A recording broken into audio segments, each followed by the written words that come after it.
Hello everyone, I am the Diabetic Chef. Welcome to my new channel. But you don't want to hear me talk. No, you want to know how I beat diabetes with this, don't you?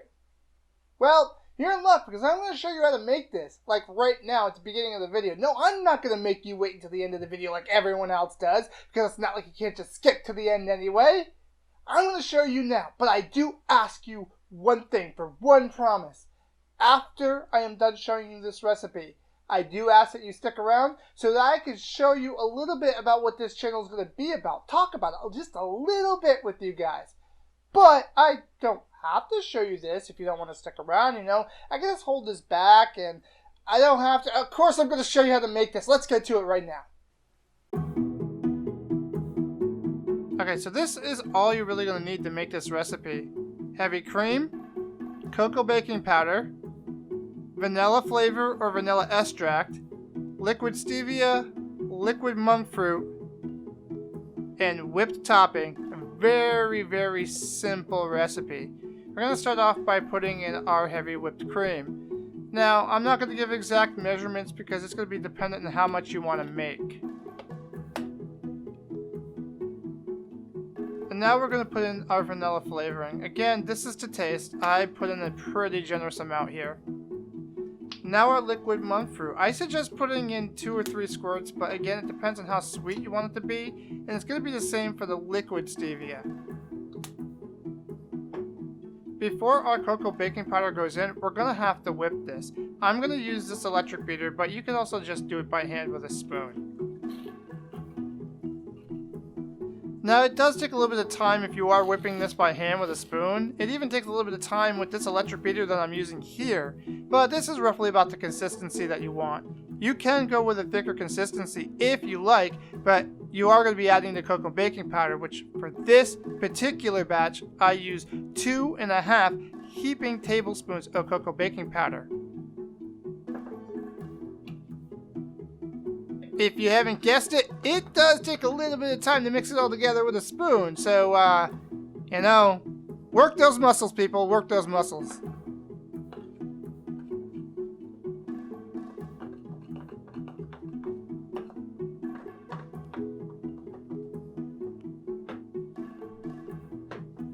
And this is roughly about the consistency I got. If you, again, want it a little thinner, just add less cocoa baking powder.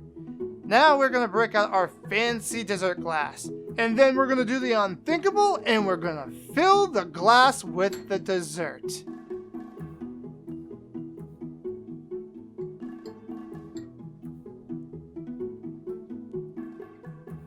Top it off with our whipped topping. And voila! Our low-carb chocolate mousse, only about 2 to 2.5 grams of net carbs and ready to eat. And that is how you make this. Now, if you don't mind, I'm hungry. I'm going to eat this, okay? So, are you just going to watch me eat? I mean, what is it with you people wanting to watch people eat on YouTube? Just go. I'll be back. Just give me 5 minutes, okay? I'm just hungry. So, for those of you who stuck around, you kept to your promise. Thank you so much. You better get used to this sense of humor, because I got a strange one. So, what is this channel going to be about? Well, if it isn't obvious, it's about this awesome beard I have. I told you had to get used to this. This channel is going to be about, well, you probably guessed it, low-carb cooking.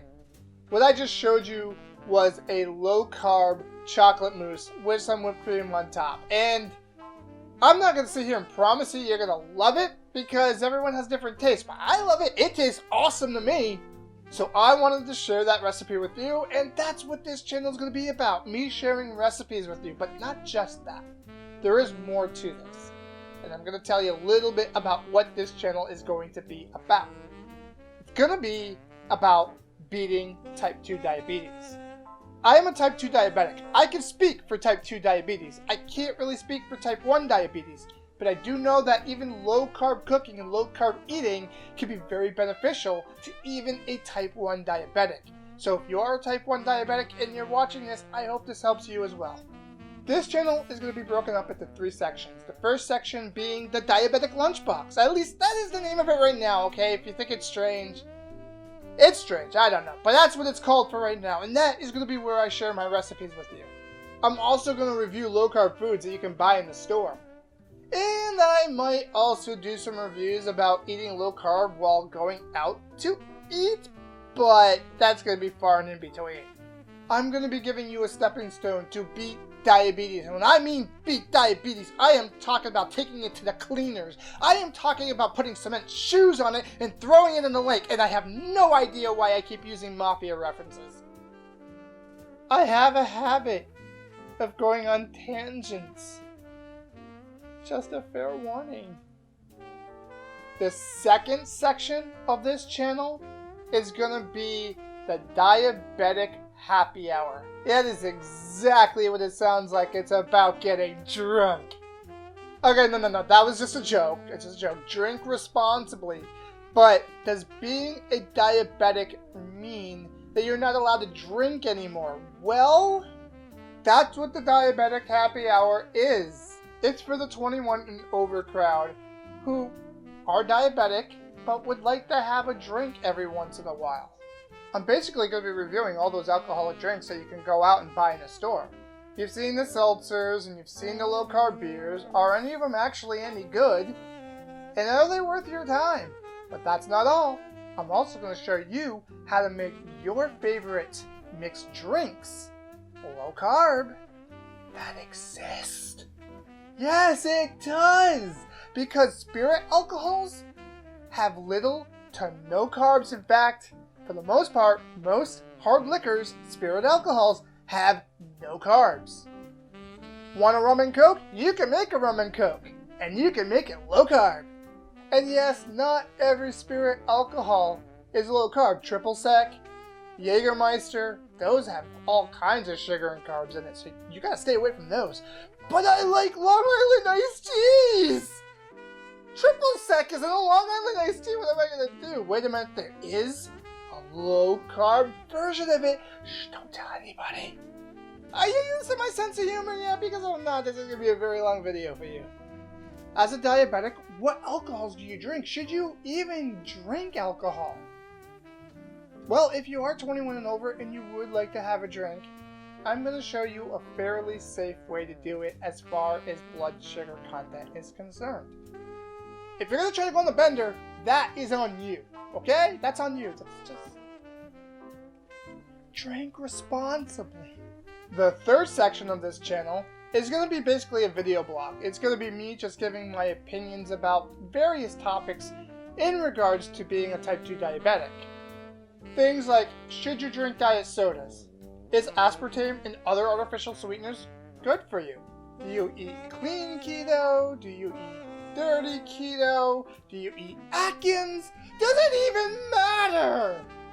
The third section of this channel, along with all of it really, is to really just make things less complicated when it comes to understanding diabetes and how to handle it, especially when it comes to your diet. Because let's face it, if you're watching this channel and you've gone to a doctor and you have gotten diagnosed as a diabetic and they set you up with a nutritionist, you have been told up to a million things that you should do that probably isn't actually working. And I'm not throwing shade at the medical community, it's a little bit behind the science right now when it comes to dealing with diabetes and diet. You are frustrated because I was frustrated, and this channel will hopefully help make it where it's less frustrating for you. Trust me, I wish that things were less complicated when this all started for me. And I'll get more into that in the next video, which will kind of segue into what's going to happen. This here was part 1 of my introduction video. The second video is going to be kind of a part 2, so to speak, a sequel. In that video, I'm going to show you another really simple recipe, and then I'm going to have you make another promise that you'll stick around to the end of that video too after I show you that recipe, because in that video I'll tell you a little bit about myself, my journey as a type 2 diabetic, and why I've put this channel together to even begin with. So until the next video, I beat diabetes, and so can you. Oh wait, actually, hold on. there is one more thing, and I just almost forgot to tell you this. I made a joke earlier about you watching me eat on screen, right? Right? Yeah, I'm not going to be doing taste tests, okay?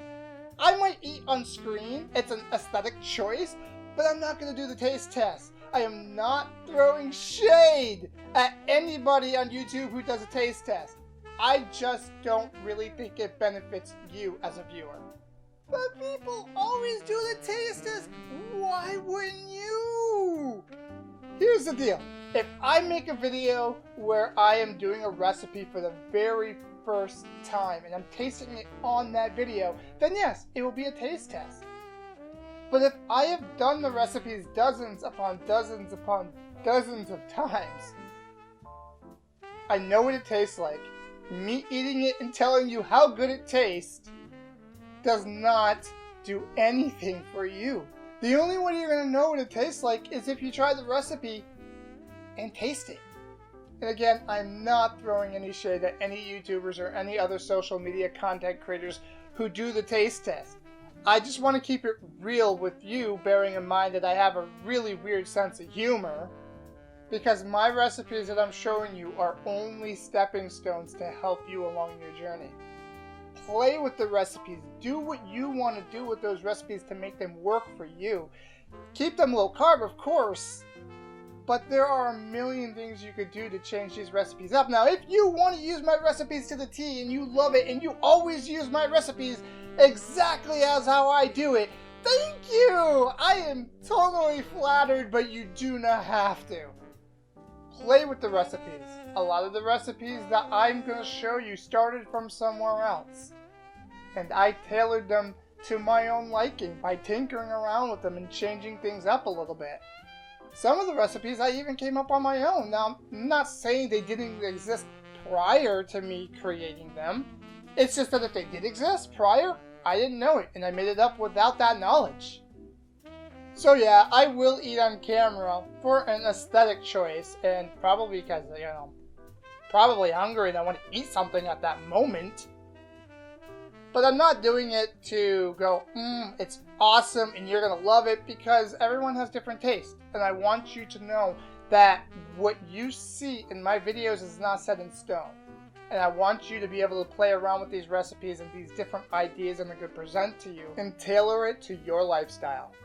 Okay, no more tangents, okay? I'm done. I'm done with the tangents. I'm going to go now, for real. See you in the next video with another recipe and a little bit about me. And until then, as I said before, I beat diabetes, and you can beat diabetes too.